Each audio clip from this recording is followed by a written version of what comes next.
Let's talk about what I'm going to do with my money regarding one of the biggest businesses in the world, Microsoft. For most of the market, a company this size is just a ticker symbol you own in an index fund. But for me, I look at the current market dislocation and I see a tactical opportunity that only comes around once every few years.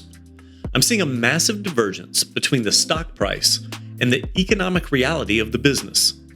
While the headlines are currently screaming about AI fatigue and massive infrastructure spending, I'm looking at the numbers and seeing a global monopoly that has essentially gone on sale. Today, I'm going to walk you through exactly how I'm stripping away the accounting noise to find the real value of this business, why I believe the current CapEx fear is misplaced, and where I'm setting my personal targets for my portfolio. Before we dive into the spreadsheets, we have to understand the sector setup. We have officially moved out of the AI hype phase and into the AI bill phase. For the last 2 years, investors were buying the dream. Now they're seeing the invoices. Microsoft is currently spending upwards of $30 billion a quarter in capital expenditures. That's AI chips, data centers, and massive power infrastructure. The market is having a knee-jerk reaction to this. There's a palpable fear that Microsoft is building a digital cathedral that no one is going to attend. But here's why I view that spending as a bullish signal rather than a risk. It is the ultimate moat. When I look at the industry, I see that no one else on Earth, save for perhaps Google and Amazon, can possibly even afford to stay in this race. This isn't just spending. It's the construction of the digital railroads for the next 50 years.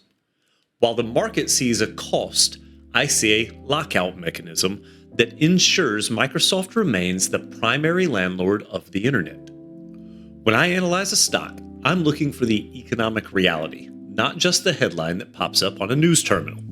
If you look at the reported earnings from Microsoft right now, you'll see a GAAP EPS of $5.16. On the surface, this looks incredible. But if you dig into the footnotes, you'll realize that about $1.02 of that is what I'm going to call accounting noise. It's a non-cash gain from the reevaluation of their investment in OpenAI. To find the true toll booth cash flow, I have to strip that out. My adjusted core earnings per share is actually around $4.14. Now, you might think a lower number is bad news, but look at the growth rate. When we look at that core $4.14, we see that year over year core growth is at 24%. This isn't just stable, it's actually accelerating from previous quarters. This tells me that the core business, the part that actually pays the bills, is getting stronger, even while the stock price is taking a little breather. So why do I say it's on sale? It comes down to the benchmarking. Right now, Microsoft is trading right around $429 per share. That gives us an adjusted price to earnings ratio of roughly 27.9 times. In a vacuum, 27 times earnings sounds expensive, but we don't invest in a vacuum. The 5-year historical average for Microsoft is closer to 33.5 times. That means we are currently trading in the bottom 10th percentile of Microsoft's valuation range over the last half decade. The last time I saw this company trading at this specific discount was during the market bottom of late 2022. We're also seeing a significant technical gap. The stock is currently trading about 14% below its 200-day moving average. In my experience, when a high-quality monopoly trades that far below its long-term trend, it's rarely because the business is broken. Usually, it's because the market expectations have become disconnected from the company's actual performance. This is exactly the kind of setup I look for. A quality business trading at a junk valuation. The reason I'm comfortable holding this position is because of what I call the global toll booth effect. Every time a business hires a new employee, they pay Microsoft a tax through Office 365. Every time a company hosts an application in the cloud, they pay a fee to Azure. Azure revenue grew 39% this quarter. For a business of this scale, that is staggering. It tells me that the global economy literally cannot function without paying Microsoft. That is the kind of pricing power that protects you from inflation and market volatility. I'm looking at a business that is growing its most important segment at nearly 40%, while the stock is being punished for spending too much. To me, this is a classic market inefficiency. All that said, I wouldn't be doing my job if I didn't look at what could go wrong. Why am I wrong? The biggest risk is what I call the CapEx indigestion. If Microsoft keeps spending $30 billion a quarter and we don't see the AI revenue materialize on the top line within, say, the next 18 months, the market will likely compress the multiple even further. There is also the key supplier risk. Microsoft is heavily reliant on OpenAI. If that partnership fractures, or if a competitor releases a model that makes GPT-4 look like a calculator, Microsoft's AI lead could evaporate.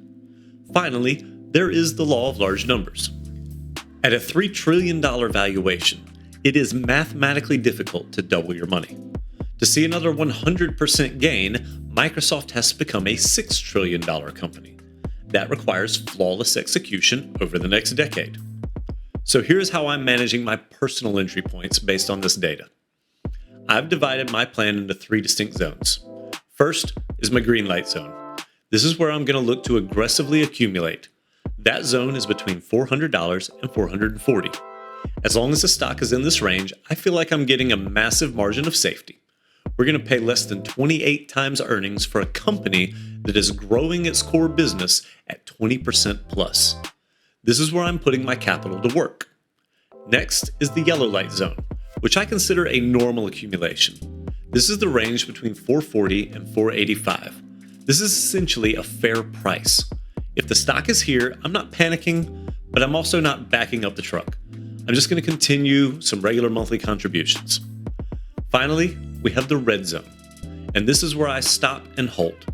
This occurs if the price moves above 500 or if the PE ratio climbs back above 34.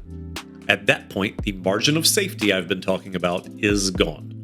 The stock will have reclaimed its 200-day moving average, and the discount will have vanished. At that level, I stop buying and I simply let my winner run. Investing isn't about being the smartest person in the room. It's about being the most patient. Microsoft is a generational company currently being treated like a speculative tech startup. I am choosing to focus on the 39% Azure growth and the 24% core earnings growth rather than the short-term noise of a CapEx bill. So that's what I'm doing. If you like this content or find it helpful, I would appreciate it if you would push the like button to help this get out to more people. I'm a small creator with limited reach, so I would appreciate that little nudge. Also, please consider subscribing. I put out a couple of these each week, and I am always open to suggestions for any other stocks that you may want me to investigate. That said, I appreciate your time. Thanks for watching, and we'll catch you in the next one.